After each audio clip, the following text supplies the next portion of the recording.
lenders don't want complicated stuff. They just want something that shows, yes, the numbers work. Right. And that's what I feel like I've broken down of. With your accounting knowledge, how can investors learn to work with lenders better? Like, do you have any advice on how investors can use the accounting to do better when they're building their capital stack or working with lenders? Shameless plug, but the reason I wrote this book is to answer that question. I had the same conversations over and over and over with friends, family, clients, and the biggest mistake I see is people see, and usually they're more grandiose developments, not just buying a single family home, but somebody like, this huge parcel of land, I'm gonna do this, do that. And they have this beautiful slide deck telling this great story, and there are no numbers attached to it. You just need to know how to build a pro forma.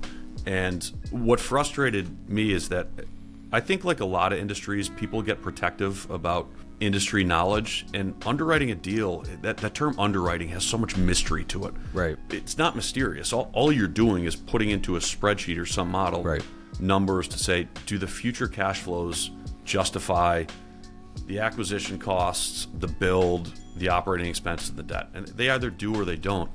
And what I was amazed with, starting with building a portfolio of single-family homes, when you apply for a single-family home mortgage right now, it's like applying to the CIA.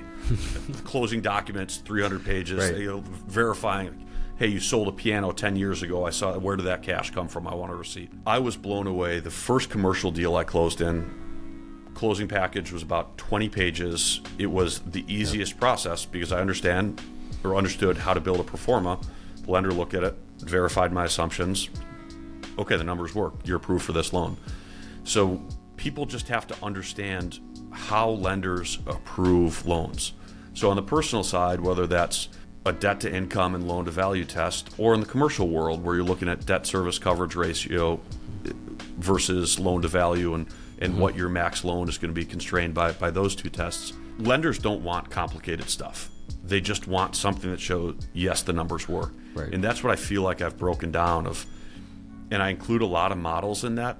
And I intentionally include links at the bottom. People can download them for free. Not trying to keep anything secret. So any screenshots of models in the book, go to the website, download them, because it doesn't have to be challenging. You just learn, okay, this is the model. Yes, it shows the costs are justified by future cash flows, or no, they're not. And that's really it. And then with a commercial loan, you just show that to the lender.